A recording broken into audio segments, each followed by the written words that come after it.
اعوذ باللہ من الشیطان الرجیم بسم اللہ الرحمن الرحیم هو الذی ارسل رسولہ بالہدی ودین الحق لیظہرہ علی الدین کلہ صدق اللہ مولانا العظیم۔ درود پاک پڑھی۔ اللہم صلی علی سیدنا و مولانا محمد وعلی آل سیدنا و مولانا محمد وبارک وسلم۔ الصلاۃ والسلام علیک یا سیدی یا رسول اللہ وعلی آلک و اصحابک یا سیدی یا حبیب اللہ۔ معزز مکرم واجب الاحترام کثیر التعداد علماء کرام، بزرگان محترم، برادران عزیز، میلاد شریف کی محفل کی مناسبت سے فقیر نے آپ کے سامنے قرآن شریف کے 26ویں سپارے میں سے چند الفاظ تلاوت کیے ہیں۔ ان کا ترجمہ ہے: اللہ وہ ہے جس نے اپنا رسول ہدایت دے کر اور حق کا دین دے کر دنیا میں بھیجا تاکہ میرا یہ رسول اس دین حق کو پوری دنیا کے اوپر غالب کر دے۔ اس آیت میں نبی کریم رؤوف الرحیم صلی اللہ علیہ وآلہ وسلم کے بھیجے جانے کا بھی ذکر ہے اور بھیجے جانے کا مقصد بھی بیان کیا گیا ہے۔ اس طرح کی بہت سی آیتیں قرآن شریف میں موجود ہیں جن میں نبی کریم صلی اللہ علیہ وآلہ وسلم کے دنیا میں آنے، بھیجے جانے، پہنچ جانے اور ارسال کیے جانے جیسے الفاظ موجود ہیں۔ ایک اور جگہ اللہ کریم ارشاد فرماتا ہے: لَقَدْ جَاءَكُمْ رَسُولٌ مِّنْ أَنفُسِكُمْ عَزِيزٌ عَلَيْهِ مَا عَنِتُّمْ حَرِيصٌ عَلَيْكُمْ بِالْمُؤْمِنِينَ رَءُوفٌ الرَّحِيمٌ۔ بے شک تمہارے پاس شان والا رسول آ گیا، تمہارا دکھ اس سے برداشت نہیں ہوتا۔ حریص علیکم، تمہارے اوپر شفقتوں کی انتہاؤں پر ہے، اور یہ تو ہر کسی کے لیے ہے، اور بطور خاص ایمان والوں کے لیے فرمایا بالمؤمنین رؤوف الرحیم، میرا نبی مومنوں کے لیے رؤوف بھی ہے، رحیم بھی ہے۔ یہ دو آیتیں ہو گئی، بہت ساری آیتیں ہیں۔ ایک اور آیت میں اللہ کریم ارشاد فرماتا ہے: هو الذی بعث فی الامیین رسولا منہم، اللہ وہ ہے جس نے امی لوگوں میں اپنا شان والا رسول مبعوث کیا۔ یتلو علیہم آیاتہ، میرا محبوب ان کے سامنے اللہ کی آیتیں پڑھتا ہے، ویزکیہم، اور انہیں اپنی نگاہ سے پاک کرتا ہے، ویعلمہم الکتاب والحکمت، میرا رسول انہیں کتاب بھی پڑھاتا ہے، میرا رسول انہیں حکمت بھی پڑھاتا ہے۔ جیسا پہلے آیت میں تھا کہ حضور کے بھیجے جانے کا مقصد پوری دنیا پر اسلام کو غالب کرنا ہے، اس آیت میں حضور علیہ السلام کے بھیجے جانے کا دوسرا مقصد بیان کیا گیا ہے کہ آیتیں پڑھنا، پاک کرنا، حکمت قرآن سکھانا اور حکمت سکھانا۔ اور بھی آیتیں ہیں۔ ایک اور آیت میں اللہ کریم ارشاد فرماتا ہے: وَمَا أَرْسَلْنَاكَ إِلَّا رَحْمَةً لِّلْعَالَمِينَ، اے محبوب ہم نے آپ کو سارے جہانوں کے لیے رحمت بنا کر بھیجا ہے۔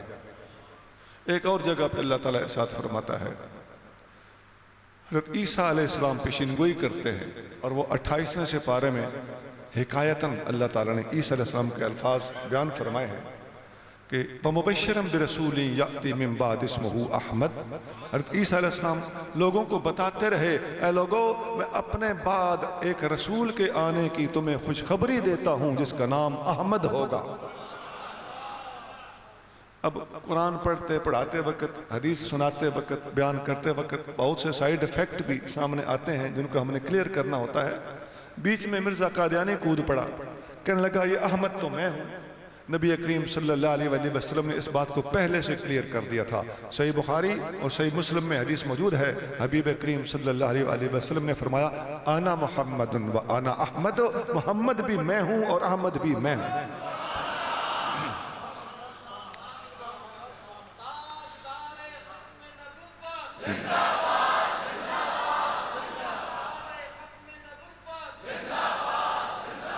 یہ آیتیں گننے میں نہیں آتی جن کے اندر نبی کریم رؤوف الرحیم صلی اللہ علیہ وآلہ وسلم کی دنیا کے اندر جلوہ افروزی کے تذکرے موجود ہیں۔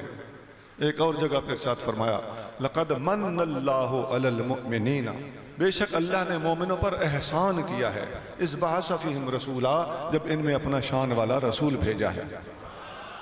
ان آیتوں پہ آپ نے غور کیا ہوگا، کسی آیت میں بحثا، مبعوث کیا یعنی کھڑا کیا یہ لفظ ملتا ہے، کسی آیت میں جاءکم مجیت آ گیا یہ لفظ ملتا ہے، کسی آیت میں ارسلناکا ارسال کا لفظ ملتا ہے، کسی آیت میں یاتی من بعدہ اتیان کا لفظ ملتا ہے۔ سارے لفظ آنا ہو، آ گیا ہو، کھڑا ہونا ہو، ارسال ہونا ہو، سب کا مطلب یہی ہے، رزلٹ یہی نکلتا ہے، نبی کریم صلی اللہ علیہ وآلہ وسلم کا وجود پہلے سے تھا، ظہور اب ہوا ہے۔ ابھی جو میں نے آخری آیت آپ کو سنائی، لَقَدْ مَنَّ اللَّهُ عَلَى الْمُؤْمِنِينَ، اللہ نے مومنوں کے اوپر احسان کیا ہے۔ تو ذرا غور کیجئے، اللہ نے احسان کیا، اور احسان بھی مومنوں پر کیا، اور کیا احسان کیا؟ اپنا رسول ان میں بھیجا، تو مومنوں میں حضور کا آنا بتا رہا ہے کہ اور کسی کو مومن مانو یا نہ مانو ہم بعد میں دیکھ لیں گے، سب سے پہلے ان کو تو مومن ماننا ہی پڑے گا جن کے گھر میں پیدا ہوا۔ اور اللہ نے اپنے محبوب صلی اللہ علیہ وآلہ وسلم کو مومنوں کے اندر بھیجا، تو پھر مان لو کہ کم از کم آج بھی جن کے اندر آرام فرما رہے ہیں، جن کے پہلو میں سوئے ہوئے ہیں، وہ بھی ایمان والے ہیں۔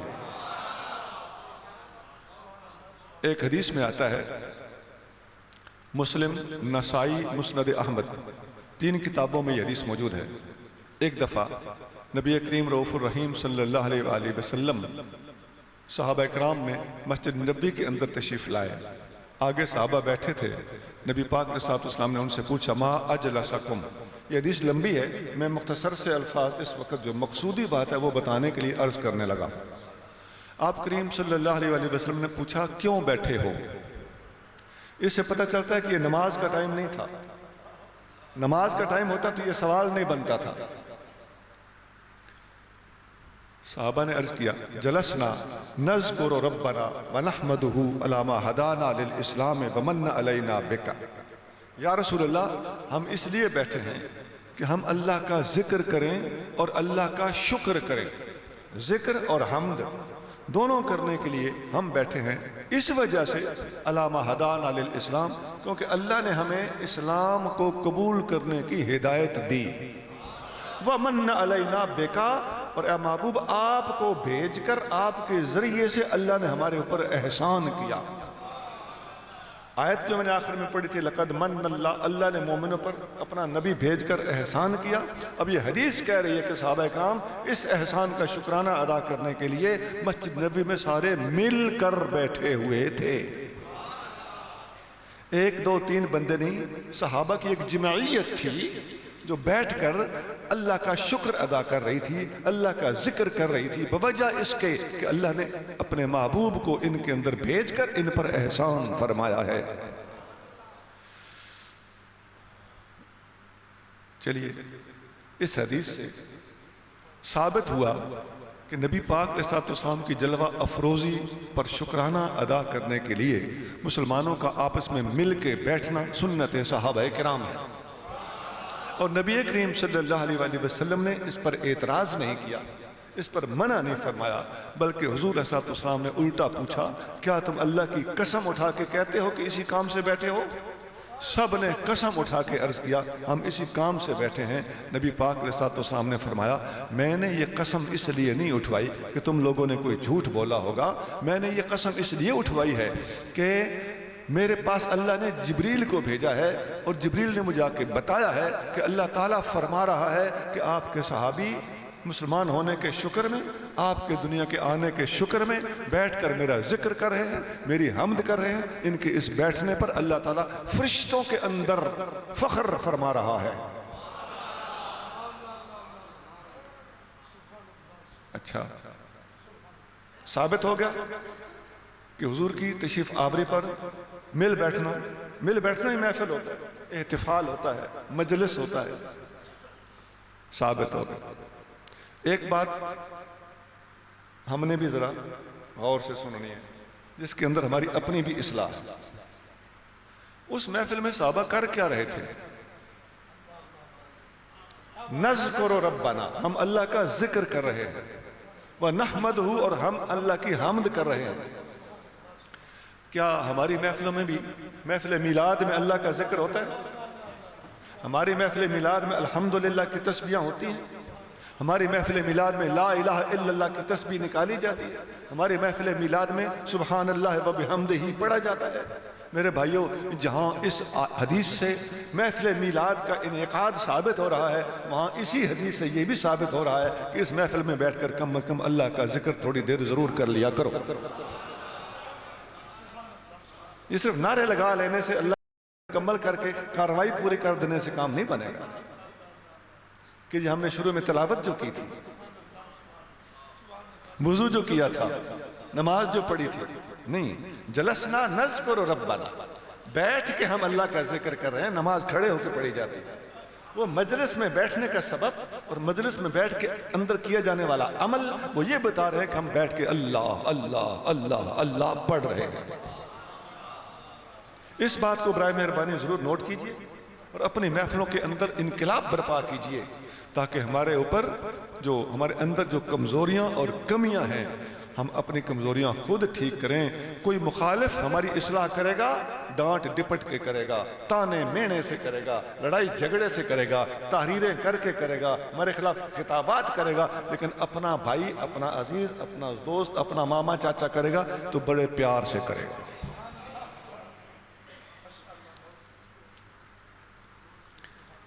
ایک اور بات بھی ہے، مسلم شریف میں ایک حدیث ہے اور وہ ہم اکثر سناتے رہتے ہیں، ہمارے علماء خطباء بھی ہمیں بتاتے رہتے ہیں، اللہ انہیں جزائے خیر عطا فرمائے، اور برحق ہے اس حدیث کا میلاد کی محفل کے موقع پر پڑھ کے سنانا۔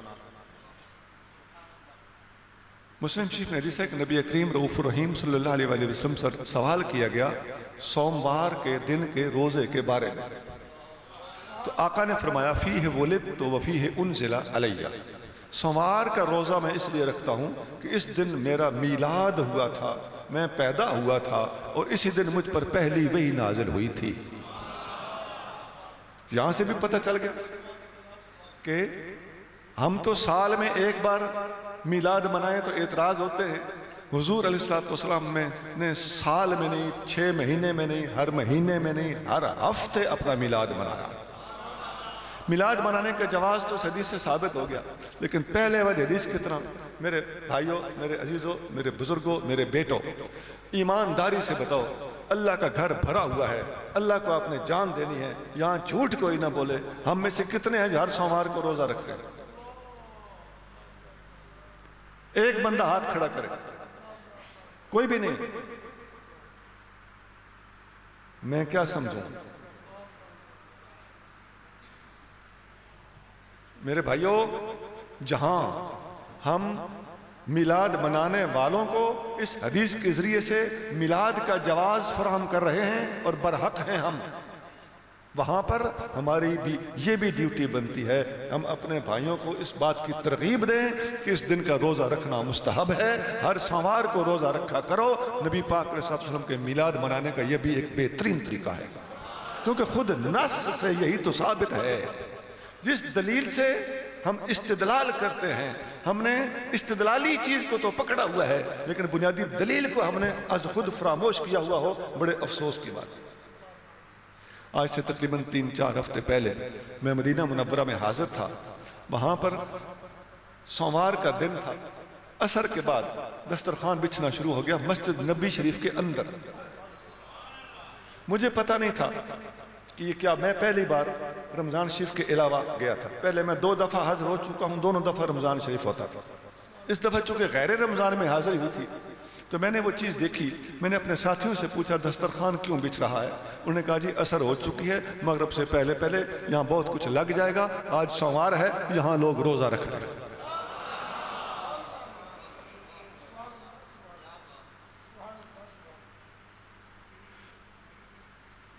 آپ لوگوں میں سے بعض لوگ ہو سکتا ہے سوچ رہے ہوں ہم کوئی شعر سننے آئے تھے، کوئی سر ترنم سننے آئے تھے، کوئی سبق آموز واقعات، وہ بھی ہوتے تو جائز ہیں بشرطے کہ صحیح سند کے ساتھ ہوں، لیکن ہمارا چسکا یہیں تک محدود ہے۔ لیکن آج ہمیں کیا سننا پڑ گیا؟ سننا کیا پڑ گیا؟ برداشت کرنا پڑ گیا۔ لیکن کہہ کچھ نہیں سکتے کیونکہ باتیں انشاءاللہ ٹھیک ہیں۔ میرے بھائیوں، قیامت کے دن ہر خطیب سے پوچھا جائے گا تم نے تقریر کیوں کی تھی؟ یہ حدیث کے الفاظ۔ مجھ سے پوچھا جائے گا کہ تم نے میرے محبوب کی امت کو سٹیج کے اوپر بیٹھ کر نعرے بھی لگوائے، استقبال بھی کروایا، شیخ الحدیث بھی کہلوایا، علامہ صاحب بھی کہلوایا، اور تم نے ان کو بتایا کیا تھا؟ میرے سامنے جواب دو۔ اللہ کرے میں اس وقت پھنس نہ جاؤں۔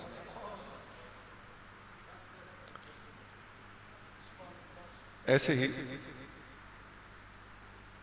ہماری محفلوں میں عام طور پر ایسا ہوتا ہے، میں یہ قاعدہ کلیہ نہیں بتا رہا، اکثر ہماری محفلوں میں ایسا ہوتا ہے کہ ہماری محفلوں میں پڑھے لکھے بندے جو معاشرے کے پڑھے لکھے سمجھے جاتے ہیں، کیونکہ پڑھے لکھے تو صحیح معنی میں تو ہوتے ہیں جو علماء، یہ ہیں پڑھے لکھے، خواہ ان کو انگریزی نہ بھی آتی، خدا کی قسم یہ پڑھے لکھے۔ انگریزی جاننا پڑھا لکھا ہونے کا ثبوت نہیں ہوتا، سارے انگریز انگریزی جانتے ہیں، جٹ جاہل ان کے حل چلانے والے بھی انگریزی جانتے ہیں، لیکن عام طور پر ہمارے معاشرے میں جنہیں سلجھے ہوئے پڑھے لکھے لوگ سمجھا جاتا ہے، اپ ٹو ڈیٹ سمجھا جاتا ہے، وہ ہماری محفلوں میں نہیں آتے۔ ابھی دیکھیے ہماری محفل میں کوئی جج صاحب بیٹھے ہوئے ہیں؟ کوئی نہیں؟ مجھے کوئی خواب تو نہیں آیا، مجھے پتہ ہے۔ کوئی کرنل بریگیڈیئر صاحب بیٹھے ہوں؟ کوئی نہیں؟ میجر بھی نہیں ہوگا۔ کوئی S P D S P بیٹھے ہوں؟ کوئی M B B S doctor بیٹھے؟ بس یہ ہماری پھونک ہے جو نکل گئی۔ پروفیسر بھی نہیں ہوگا، پرائمری ٹیچر ہو سکتا ہے بیٹھا ہو، یہ میرا تجربہ ہے۔ اس کی کیا وجہ ہے؟ اس کی وجہ یہ ہے، اس کا قصوروار میں ہوں، میری برادری ہے، ہم خطیب لوگ ہیں جو اصلاح نہیں کرتے، اور یہاں ہم لطیفے سناتے ہیں، ہاتھ کھڑے کراتے ہیں، سٹ سٹینڈ کراتے ہیں، ایک ہاتھ اٹھا لے، دو ہاتھ اٹھا لے، اب دونوں ہاتھ اٹھا کے ایسے کر، اب ایسے کر، اب کرتا رہے۔ ہماری سٹیج پہ ادھر ایک جج صاحب بیٹھے ہوں، آپ اس کو ایک دفعہ ہاتھ کھڑے کریں، دوسری بار وہ توبہ کر کے ادھر آئے گئے، اس کا یہ معیار نہیں ہے، اس کا یہ سٹیٹس نہیں ہے، اس کا یہ سٹینڈرڈ نہیں ہے، اس کا یہ منصب نہیں ہے کہ اس قسم کی باتیں کرے۔ اس نے کل کٹہرے میں جا کے بیٹھنا ہے، وہ کیا ہوتا ہے وہاں اس نے جا کے بیٹھنا ہے۔ تو میں کہتا ہوں ایک جج سے زیادہ سلجھا ہوا ایک عالم دین کو ہونا چاہیے۔ جج ہونا ایک دنیاوی منصب ہے اور عالم دین ہونا ایک دینی منصب ہے۔ ممبر و محراب کا نام ہم بول دیتے ہیں، لیکن ہم ان چیزوں، ان عہدوں کے ساتھ کمپیریزن کریں، اللہ کی عظمت کی قسم ہمیں لگ پتہ جائے کہ یہ عہدہ کتنا اونچا ہے، اس عہدے کی سنجیدگی کے کیا تقاضے ہیں۔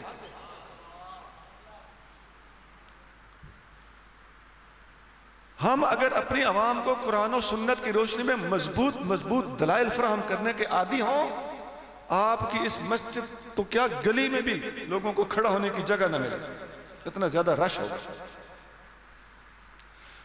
ہم مولویوں نے اپنی عادتیں بدلنی ہیں، اب دور بدل چکا ہے، اور آپ عوام سے بھی دستبستہ درخواست ہے کہ اپنے کانوں کے ذوق تبدیل کیجئے، اپنی سوچوں کی دھارے مختلف کیجئے، اپنی فرمائشیں پوری نہ کروائیے، اور ہم لوگ بھی آپ کی فرمائشیں پوری نہ کریں بلکہ عوام کی اصلاح کریں، فرمائش پوری نہ کی جائے۔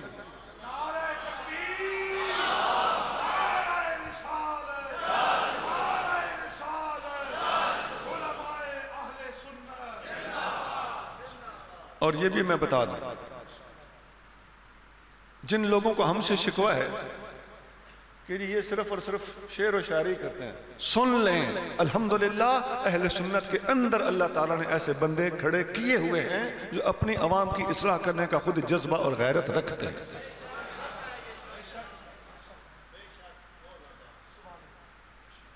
اب آئیے جلوس کی طرف۔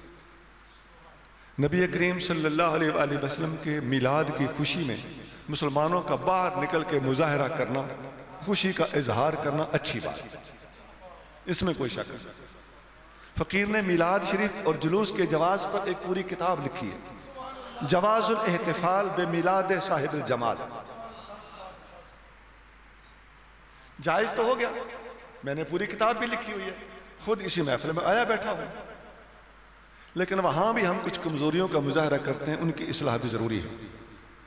جلوس کے میلاد کے اندر اتنا ڈسپلن اور نظم و ضبط ہونا چاہیے، پہلے ہی ہماری پلاننگ منصوبہ بندی اتنی مضبوط ہونی چاہیے، ہم یہ ذہن میں رکھ کے باہر نکلیں کہ کوئی غیر مسلم بھی ہمارا جلوس دیکھے تو یہ کہنے پہ مجبور ہو جائے جس کے غلام ایسے ہیں وہ خود کیسا ہو۔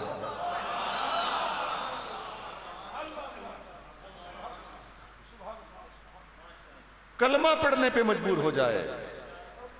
میں پہلے والی بات کی طرح بڑے دکھ سے پوچھتا ہوں کہ آپ نے کبھی دیکھا ہے کہ آپ کا میلاد کا جلوس دیکھ کر کبھی کوئی کافر مسلمان ہوا ہو؟ کچھ نہیں۔ اور بعض لوگوں کے اتنے نامعقول جلوس ہوتے ہیں، میں نام نہیں لے رہا، نامعقول، اسلام کی رسوائی ہو رہی ہوتی ہے، لیکن آپ کے بے وقوف لوگ اور ہماری نادان بہنیں بیٹیاں ان کے جلوسوں سے متاثر ہو جاتی ہیں۔ لیکن اس عظیم ہستی کا میلاد کا جلوس نکل رہا ہو اور ہم کسی کو متاثر نہ کر سکیں، ڈوب مرنے کا مقام۔ پھر ہوتا کیا ہے، کہیں تو ٹافیاں پھینکی جاتی ہیں، کہیں حلوے کی پڑیاں باندھ باندھ کے چھتوں سے اچھالی جاتی ہیں، کہیں وہ نیچے زمین پہ گر رہی ہیں، کہیں وہ نالیوں میں گر رہی ہیں، کہیں کسی کے ہاتھ آ رہی ہیں، کہیں کسی چیز پہ ہاتھا پائی ہو رہی ہے، 100 کی دتھیاں 10 کے نوٹ پھینکے جا رہے ہوتے ہیں، لوگ ان کے پیچھے ہف ہف کر کے دوڑ رہے ہوتے ہیں۔ اتنا افسوسناک منظر ہوتا ہے کہ اگر کوئی مخالف اس کی ویڈیو بنا کر نیٹ پہ دے دے تو ہمارے اس جلوس کی نری رسوائی کا سبب بنے۔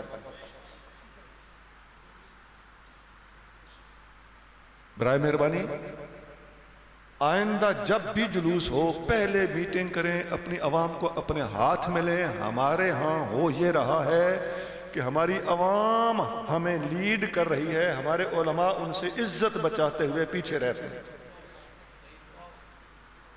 ہمارے سٹیجوں پہ یہی ہوتا ہے، آپ کے محفل میں اس کونے میں سے نعرہ لگ رہا ہے، اس کونے میں سے نعرہ لگ رہا ہے۔ میں تو ابھی مجھے نہیں پتا، میں اپنا تجربہ بتا رہا ہوں۔ جس کی مرضی ہو کھڑا ہو کے نعرے لگانا شروع، اور نعرے بھی اپنی مرضی کے، شرعی ترتیب کے خلاف، اور بیچ میں سے کوئی نعرہ جان بوجھ کے نکال دیا اور کوئی نعرہ جان بوجھ کے زیادہ لگایا۔ اس قسم کی باقاعدہ حرکتیں ہوتی ہیں۔ نعرہ سٹیج سے لگے گا، یہ پہلے اعلان ہونا چاہیے، عوام میں سے کوئی نعرہ نہ لگا۔ کنٹرول ہو گیا؟ ہر بندے کو سپیکر پہ نہ، میں 2 منٹ کیوں جی، کیا کرنا ہے 2 منٹ بتاؤ نا ذرا، پہلے بتاؤ، ایکسپلینیشن دو، پھر سپیکر تمہارے حوالے ہوگا۔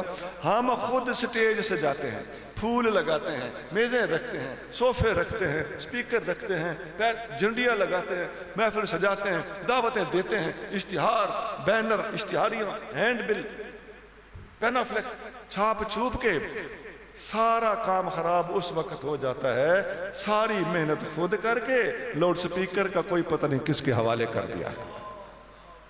ان چیزوں پہ کنٹرول کیجیے۔ محلے کا ایک لڑکا آ جائے گا، مجھے اسٹیج سیکرٹری بننے کا بڑا شوق ہے۔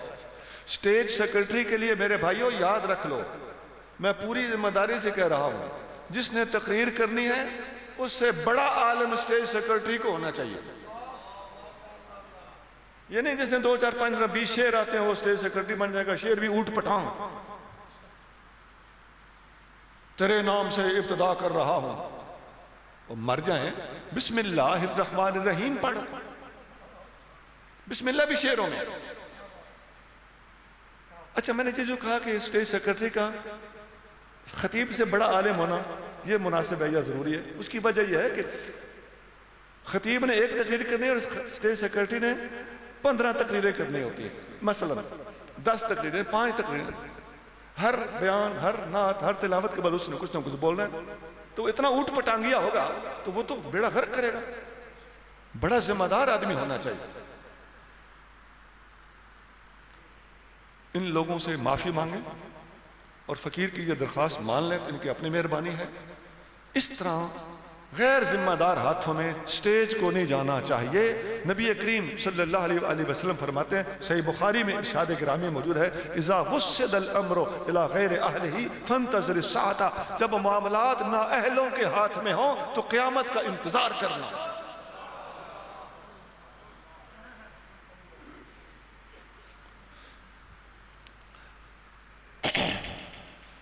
اچھا، ایک اور گزارش ہے،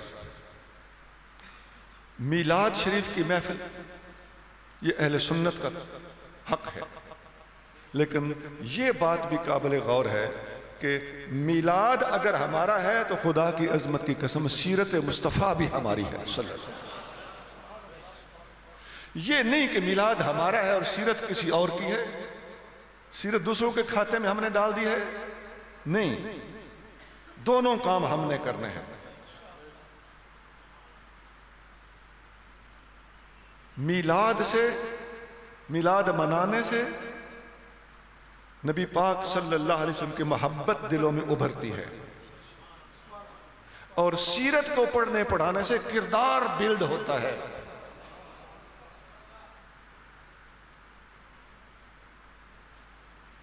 قرآن کے بعد اس دنیا میں سب سے پہلے جو کتاب لکھی گئی وہ سیرت کی کتاب، حدیث کی کتابوں سے پہلے بھی سیرت اور مغازی پر کتابیں لکھی گئی۔ اس دنیا میں سب سے پہلی دستیاب کتاب کا نام موطا امام مالک ہے، اور موطا سے پہلے 150 ہجری میں سیرت ابن اسحاق لکھ کر موطا کے مصنف امام مالک 179 میں فوت ہوئے، اور ابن اسحاق جنہوں نے سیرت النبویہ لکھی وہ 150 ہجری میں امام مالک سے 29 سال پہلے فوت ہوئے۔ اور ان سے بھی پہلے موسیٰ بن عقبہ تابعی ہیں، ان کی لکھی ہوئی مغازی پر کتاب مغازی سیدنا محمد صلی اللہ علیہ وسلم 3 جلدوں میں ملتی ہے۔ 141 ہجری میں یہ اللہ کا پیارا فوت ہوا ہے، 141۔ تو ہمارے علماء کا، بزرگوں کا، صحابہ اور تابعین کا ورثہ ہے نبی پاک علیہ السلام کے غزوات اور سیرت۔ ایک اور بات بھی قابل توجہ ہے، باقاعدہ طور پر، متفقہ طور پر ہمارے نصابوں میں بھی باوجود اس کے کہ ہم نبی کریم صلی اللہ علیہ وسلم کی محبت کا دم بھرنے والے سنی ہیں، ہمارے نصاب میں باقاعدہ طور پر عربی کی زبان کی کوئی کتاب سیرت کے اوپر نصاب میں شامل ہی نہیں۔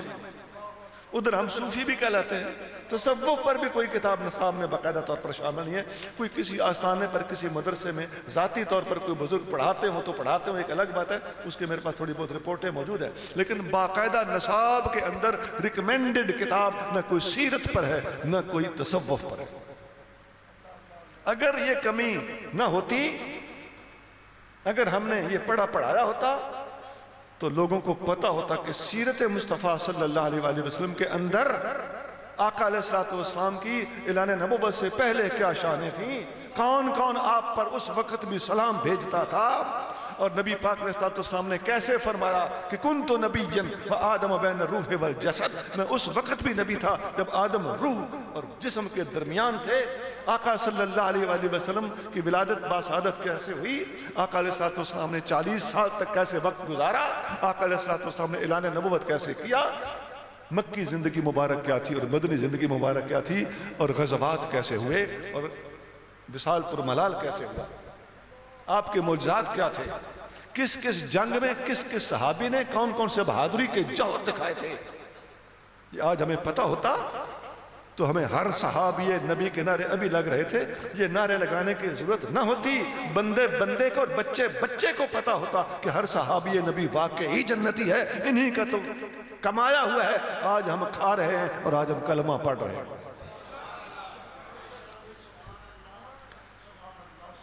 میرے بھائیوں، ایک جنگ بدر لیجئے، ایمان سے بتائیے، پہلے میں نے کئی سوال کیے، آپ نے جنگ بدر پر کبھی کسی مولوی سے تقریر سنی؟ کیوں نہیں؟ کیا مصیبت ہے یہ؟ کیوں نہیں ہوئی؟ فتح مکہ پر کبھی آپ نے کوئی خطاب سنا ہو؟ یہ 12 تقریریں جو ہوتی ہیں 12 مہینوں میں سے کسی نہ کسی مہینے میں تو جنگ بدر ہوئی تھی نا. جنگ بدر 17 رمضان کو ہوئی ہے. ہمیں 3 رمضان بھی یاد ہے ہونا چاہیے, 10 رمضان بھی یاد ہے ہونا چاہیے, 21 رمضان بھی یاد ہے ہونا چاہیے, 17 رمضان کیوں نہیں یاد, جس میں 313 صحابیوں نے بہادری کے وہ جوہر دکھائے کہ اللہ نے قرآن ان کی شانوں میں نازل کیا, اور نبی پاک علیہ السلام نے ان میں سے ہر ایک کے جنتی ہونے کی بشارت دی, اور تمام صحابہ میں سے افضل صحابہ ہونے کا اعزاز ان کو ملا. اور 1 2 3 4 صحابی نہیں, 313 صحابیوں کا عرس ہے جنگ بدر کا دن, اور وہ 17 رمضان, اور اسی دن اماں عائشہ صدیقہ کا وصال ہوا ہے. یہ باتیں تمہیں کس نے بھلوائیں؟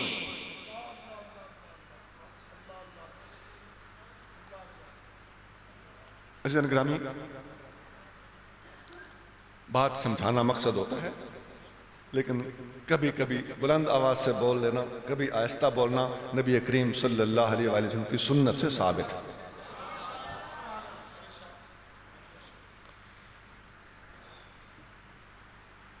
جنگ بدر میں اس سے پہلے مکہ کے اندر سب سے پہلے شہید ہونے والی مسلمانوں میں سب سے پہلا شہید کون ہے؟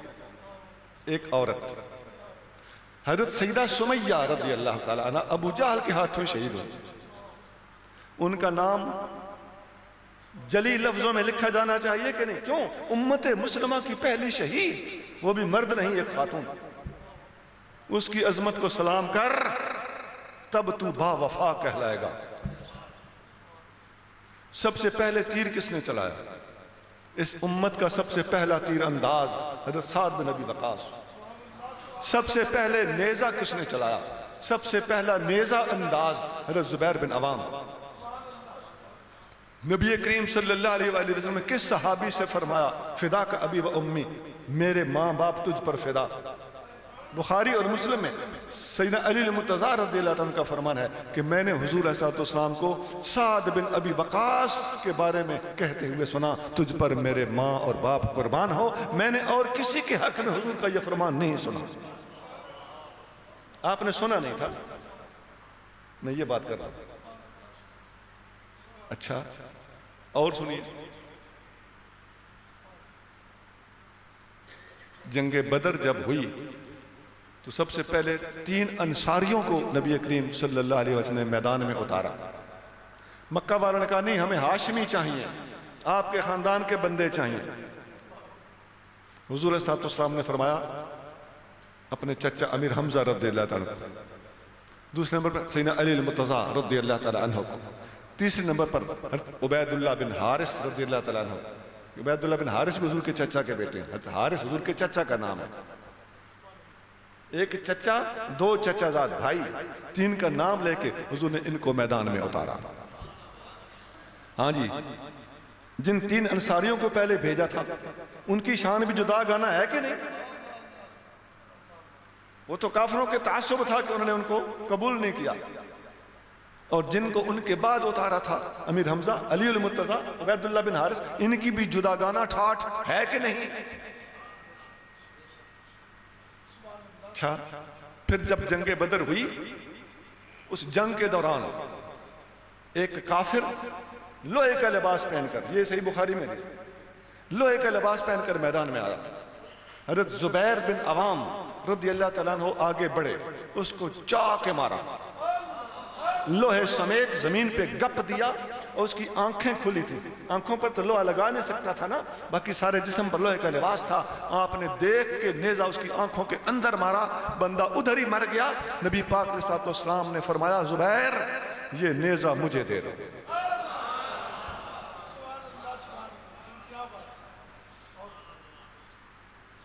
جن کے نیزے بھی حضور مانگ لیں ان کی عظمتوں کو سلام ہے کہ نہیں؟ لیکن یاد رکھنا یہ حضور نے تبرک کے طور پہ نہیں مانگا تھا, یادگار کے طور پہ مانگا تھا. کسی کی چیز تیرے میرے آقا کے لیے تبرک نہیں بن سکتی. کوئی اور ہوتا تو انہوں نے تبرک بنا دینا سی.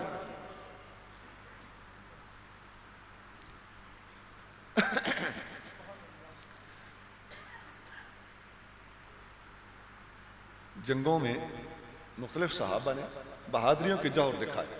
آپ بتائیے اسی جنگ بدر میں ابو جہل قتل ہوا ہے. ابو جہل اس امت کا فرعون ہے کہ نہیں؟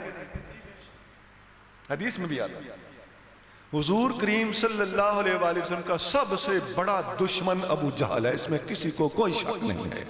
اس کو کس نے قتل کیا؟ جو اس کا قاتل ہے وہ جنیدہ پتر ہے کہ نہیں؟ اس کے بھی دن منانے چاہیے کہ نہیں؟ اس کو بھی یاد رکھنا چاہیے کہ نہیں؟ اس کا نام بھی سٹیجوں پہ گج وج کے بیان ہونا چاہیے کہ نہیں؟ وہ دو انصاری نوجوان بچے.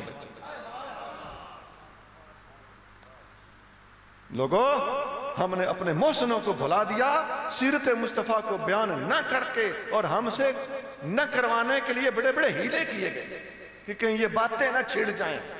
جن لوگوں نے سیرت پر آج تک کوئی کتاب نہیں لکھی، ان لوگوں کے ہاتھوں میں ہمارے کچھ ناسمجھ دوست کھلونا بنے رہے.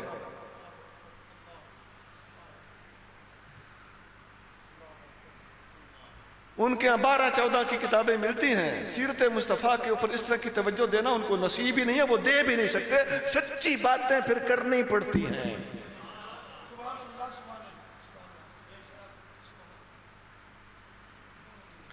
اچھا جی، ابو جہل کے بعد سب سے بڑا دشمن حضور کا کون سا تھا؟ امیہ. اہل تحقیق جانتے ہیں امیہ کو کس نے قتل کیا؟ چند انصاریوں نے، اور ٹاپ پہ ان قاتلوں کے اندر حضرت بلال حبشی. اور سنیے، نبی کریم صلی اللہ علیہ وسلم کا سب سے بڑا گستاخ ابو رافع یہودی تھا. صحیح بخاری اور مسلم حدیث ہے. اس کو عبداللہ بن عتیق نے قتل کیا. دوسرا کعب بن اشرف تھا، یہ بھی بخاری مسلم حدیث موجود ہے. اس کو حضرت محمد بن مسلمہ نے قتل کیا. محمد بن مسلمہ بہت بڑے جنگجو صحابی تھے. ایک جنگ میں اکیلے انہوں نے 20 بندوں کو قتل کیا.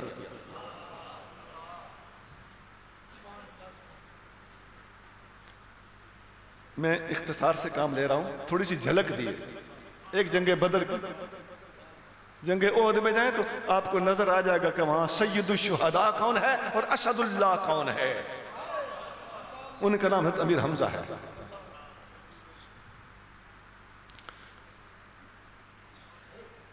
اب ایک صحابی کو ایک لقب ملنے سے دوسروں سے وہ لقب منع نہیں ہو جاتا. ایک بات کلیئر کر دوں، وہ بھی ٹھیک ہے. لیکن جن کو حضور صلی اللہ علیہ وسلم نے ڈائریکٹلی خود یہ لقب دیا ہے وہ حضرت امیر حمزہ ہے رضی اللہ تعالیٰ. یہ تھی سیرت کے حوالے سے تھوڑی سی جھلک. آپ کے کام کی ایک بات بتا دوں، آپ سیرت پہ کوئی نہ کوئی کتاب گھر میں ضرور رکھیں. سیرت پر کتابوں کی ایک پوری ہسٹری ہے. پوری دنیا میں آج تک ہمارے آپ کے نبی کریم رؤوف الرحیم صلی اللہ علیہ وآلہ وسلم کی ذات بابرکات سے بڑھ کر پوری دنیا میں کسی کی شخصیت پر، کسی کے حالات پر، کسی کی سیرت پر اتنی کتابیں نہیں لکھی گئیں جتنی آپ کے اور میرے محبوب نبی کی ذات پر اور سیرت پر کتابیں لکھی گئی ہیں.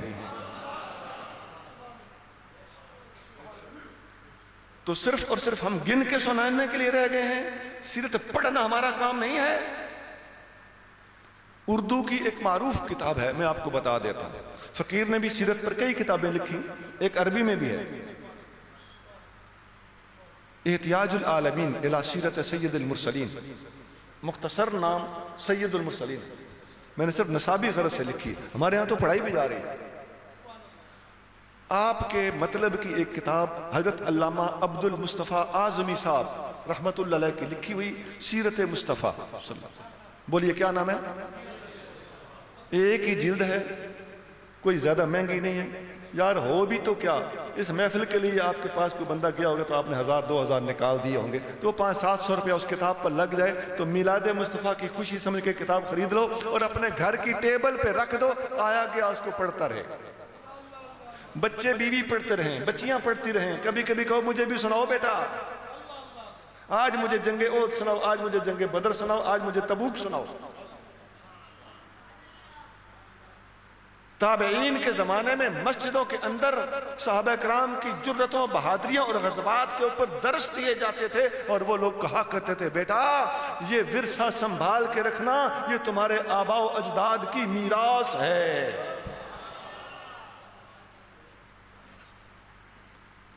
آج ہم دیکھتے ہیں جلسوں میں، جلوسوں میں، گلیوں میں، کوچوں میں ہمارے نوجوان ایک ایک موٹر سائیکل پہ 3-3 لڑکے بیٹھے ہوئے ہیں، ہاتھوں میں جھنڈیاں پکڑی ہوئی ہیں اور کود رہے ہوتے ہیں. جھوم نہیں رہے ہوتے، کود رہے ہوتے ہیں. جھومنا ہوتا ہے ایسے، وہ ایسے ایسے کودتے ہیں. موٹر سائیکل پہ جھومے تو وہ تو لہرائے گا نا.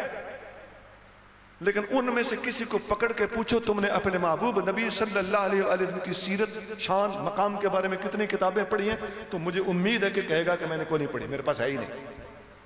اس کا مطلب ہے کہ میں جھپٹنا پلٹ کر جھپٹنا لہو گرم رکھنے کا ہے ایک بہانہ. یہ اپنی جوانی کو سہارا دینے کے لیے اچھل کود کرتے ہو.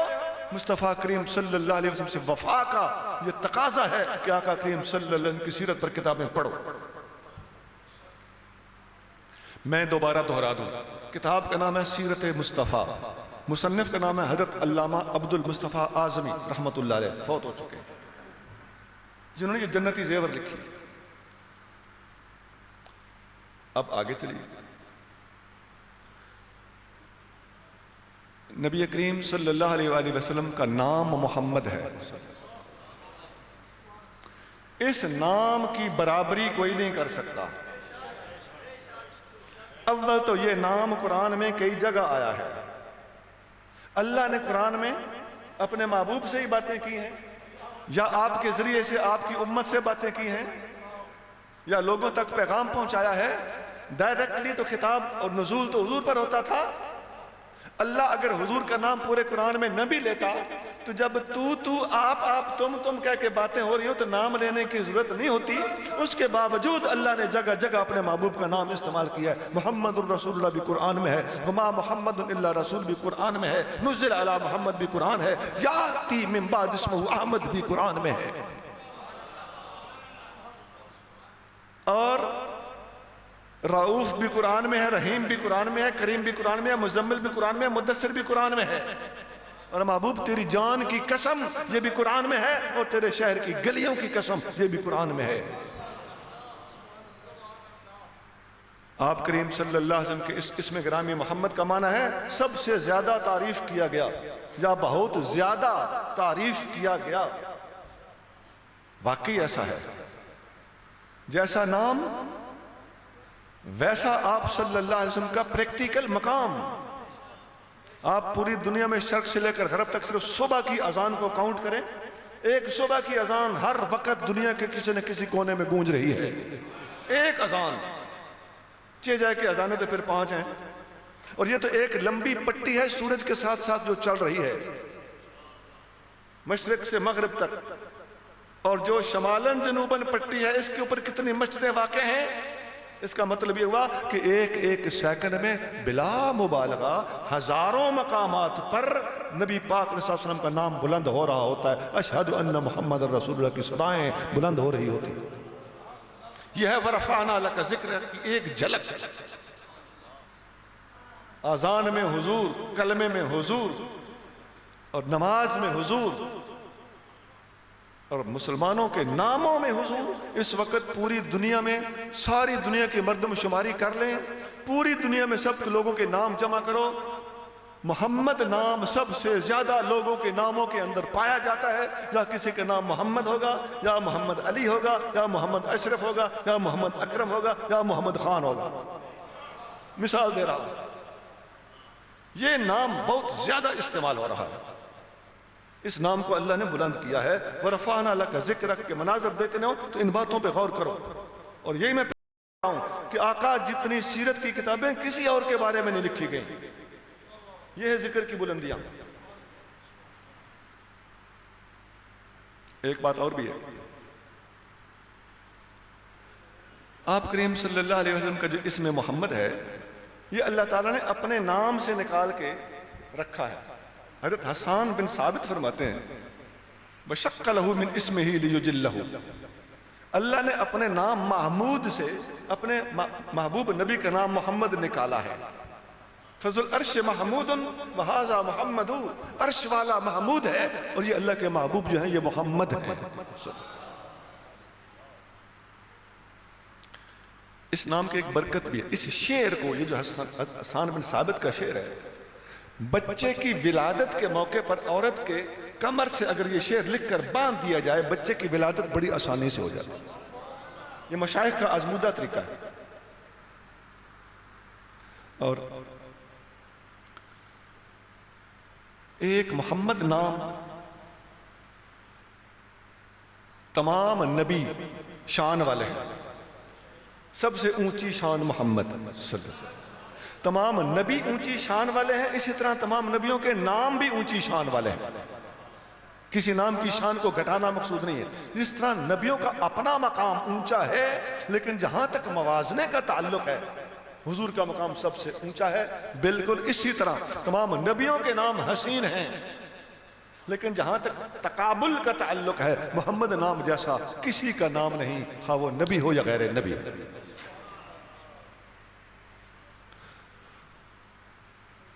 محمد نام کے علاوہ میرے بھائیوں مکہ جیسا نام کسی شہر کا نہیں، اسلام جیسا نام کسی دین کا نہیں، اور قرآن جیسا نام کسی کتاب کا نہیں۔ شاید فقیر کے نیٹ پر خطابات موجود ہوں، محمد نام کے اوپر پورا خطاب ہے، اسلام کے لفظ پر پورا خطاب ہے، مکہ کے لفظ پر پورا خطاب ہے، اسلام کے لفظ پر پورا خطاب ہے، قرآن کے لفظ پر پورا خطاب ہے، اور لگ بھگ گھنٹے گھنٹے کے خطابات۔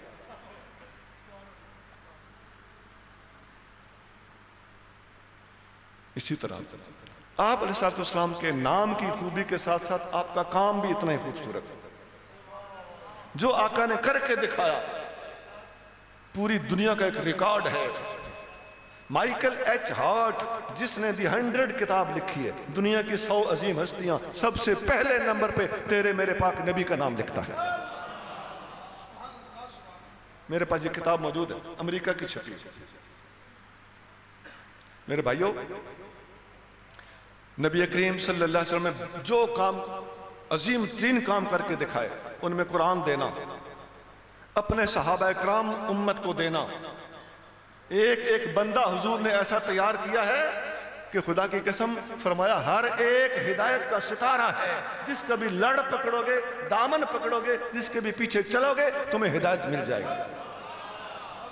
سارے تو سارے ہیں، پہلے 4 کی ہی مثال نہیں۔ تیرے در سے نکلے جوان کیسے کیسے، بسائے انہوں نے جہاں کیسے کیسے، ابو بکر فاروق عثمان حیدر، سمندر اٹھے بے کراں کیسے کیسے۔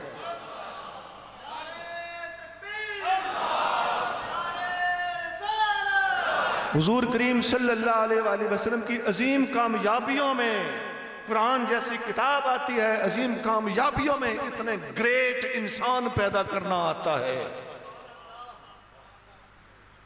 اور اسلامی مملکت کا تھوڑے سے عرصے میں، تقریباً 13-14 سال کے عرصے میں حضور صلی اللہ علیہ وسلم نے پوری دنیا کی عظیم ترین اسلامی مملکت قائم کر کے دکھا دی تھی۔